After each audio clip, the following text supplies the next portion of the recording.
নমস্কার বন্ধুরা, আজকে আমি আলোচনা করব ক্লাস 7-এর পঞ্চম মডেল থার্ড ইউনিট টেস্টের। আজকের প্রথম প্রশ্ন আছে, পৃথিবী থেকে সূর্যের দূরত্ব সবথেকে কম থাকে। এখানে সঠিক উত্তর হবে 3রা জানুয়ারি। তারপরে আছে, মধ্যরাত্রির দেশ বলা হয় নরওয়েকে। ভারতের প্রমাণ দ্রাঘিমা ধরা হয়েছে 82°30' পূর্ব। কলকাতার অক্ষাংশ 22°34' উত্তর। সমচাপ রেখায় বায়ুচাপকে মাপা হয় মিলিবার এককে। বায়ুর উচ্চচাপ লক্ষ্য করা হয়, এটা হবে মেরু অঞ্চলে। পৃথিবীর বৃহত্তম মালভূমি, এখানে সঠিক উত্তরটা হবে তিব্বত মালভূমি। অনেকগুলি পর্বতশ্রেণী বিভিন্ন দিক থেকে এক জায়গায় এসে মিলিত হলে তাকে বলা হয় পর্বত গ্রন্থি। ইউরোপ মহাদেশের একটি বিখ্যাত নদীর নাম হবে ভলগা। গঙ্গার উপনদী হলো কোশি। ক্যাডমিয়াম দূষণের ফলে সৃষ্ট রোগ হলো ইতাই। জল দূষণের প্রধান উৎস হবে কৃষি। মাটি দূষণের কারণ হলো সবগুলি, নগরায়ন, কৃষিকাজ, শিল্প, সবগুলো থেকেই মাটি দূষণ হতে পারে। ইউরোপের বৃহত্তম হ্রদ হলো লাডোগা। লন্ডন অববাহিকার প্রধান নদী হলো টেমস। বোল্ডার ভূমির সবচেয়ে বড় প্রকল্পের নাম, এটা হবে জুইডার জি। তারপরে কোশ্চেন আছে, একটি ভঙ্গিল পর্বতের নাম লেখো। এটা হবে হিমালয় পর্বতমালা। ইউরোপ মহাদেশের সর্বোচ্চ শৃঙ্গের নাম মাউন্ট এলব্রুস। একটি অনিত্যবহ নদীর নাম হবে লুনি। বায়ুর চাপ মাপার যন্ত্রের নাম হলো ব্যারোমিটার। গঙ্গা নদীর উৎপত্তিস্থল কোথায়? এটা হবে গঙ্গোত্রী হিমবাহের গোমু গুহা থেকে। তারপরে শূন্যস্থান পূরণ করো। প্রথমে আছে, নদী উপত্যকা দ্বারা বিচ্ছিন্ন মালভূমি হলো ব্যবচ্ছিন্ন মালভূমি। উৎস থেকে মোহনা পর্যন্ত যে খাতের মধ্য দিয়ে নদী প্রবাহিত হয় তাকে নদী খাত বলে। পৃথিবীর অক্ষ পৃথিবীর কক্ষতলের সঙ্গে 66° কোণে অবস্থিত। 21শে জুনকে বলা হয় অয়নান্ত দিবস। লন্ডনের প্রধান বিমানবন্দরের নাম হবে হিথ্রো। তারপরে ঠিক ভুল করতে বলেছে, বোল্ডার ভূমির দি হেগ এর কাছে প্রচুর প্রাকৃতিক গ্যাস পাওয়া যায়, এটা হবে ভুল। ফ্লুরাইড দূষণ থেকে ফ্লুরোসিস রোগ হয়, এটা ঠিক। একটি আন্তর্জাতিক নদীর নাম হলো রাইন, ঠিক। নদীর উচ্চ প্রবাহের প্রধান কাজ সঞ্চয়, ভুল। নদীর উচ্চ প্রবাহের প্রধান কাজ ক্ষয়। তারপরে কোশ্চেন আছে, পৃথিবীর অপসুর অবস্থান কাকে বলে? এই দেখো, পশুর পৃথিবী পরিক্রমণ পথের সূর্যের সঙ্গে পৃথিবীর রৈখিক দূরত্ব সর্বাধিক হয় 4 জুলাই। এই দিন পৃথিবী থেকে সূর্যের রৈখিক দূরত্ব বাড়ায় প্রায় 15,20,00,000 কিমি। এই দিককে বলা হয় অপসুর অবস্থান।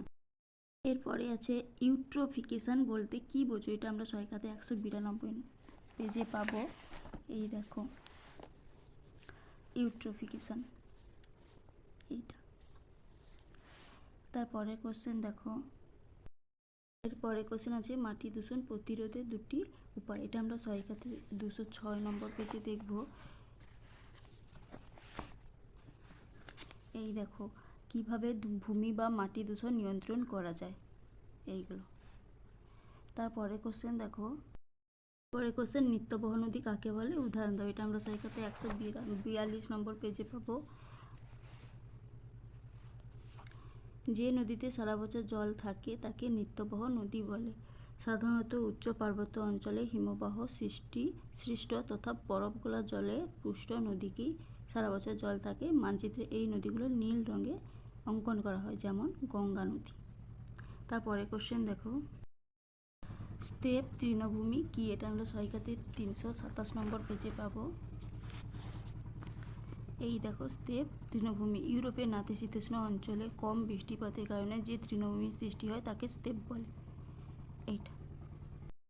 এরপরে আছে, গিরিখাত কাকে বলে? উদাহরণ দাও।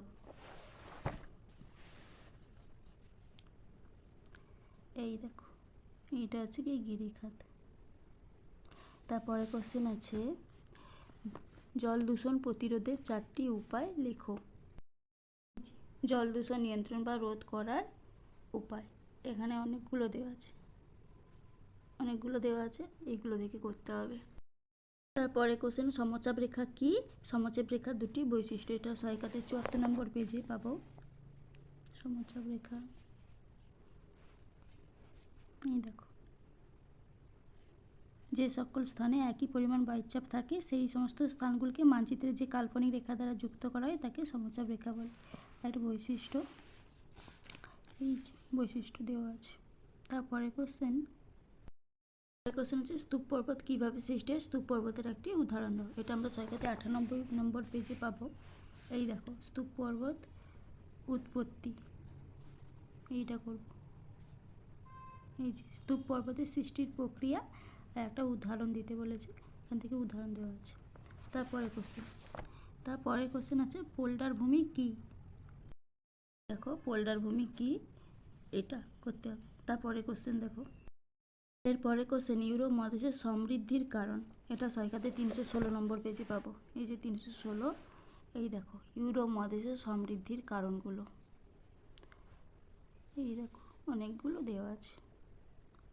কেন্দ্রীয় অবস্থান, অনুকূল জলবায়ু, সামুদ্রিক ও উপদ্বীপীয় অবস্থান, তারপর হচ্ছে ভগ্ন উপকূল রেখা, কৃষিকাজ, পশুপালন, খনিজ শক্তি সম্পদ, শিল্পোন্নতি, এইগুলো পয়েন্ট দিয়ে করতে হবে। তারপরে কোশ্চেন দেখো, তারপরে কোশ্চেন হচ্ছে জিপিএস কি। এটা আমরা সৈকাতে 57 নম্বর পেজে পাব। জিপিএস, এই দেখো জিপিএস। তারপরে কোশ্চেন দেখো, পরে আছে অক্ষরেখার দুটি বৈশিষ্ট্য। এটা সৈকাতে 50 নম্বর পেজে পাবো। এই যে অক্ষরেখা, এখানে বৈশিষ্ট্য দেওয়া আছে। প্রতিটি অক্ষরেখার সমান অক্ষাংশ বিশিষ্ট বলে এগুলিকে সমাক্ষরেখা বলে। নিরক্ষরেখা থেকে নিরক্ষরেখার সমান্তরালে 1 ডিগ্রি অন্তর মোট 179টি অক্ষরেখা অঙ্কন করা সম্ভব।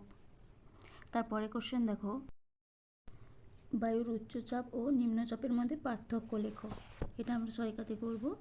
এই দেখো বায়ুর উচ্চচাপ আর নিম্নচাপের পার্থক্য, এটা সৈকাতে 78 নম্বর পেজে আছে। তারপরে কোশ্চেন দেখো, অশ্বক্ষুরাকৃতি হ্রদ বলতে কি বোঝো। এটা সৈকাতে 125 নম্বর পেজে আছে। এই হচ্ছে অশ্বক্ষুরাকৃতি হ্রদ।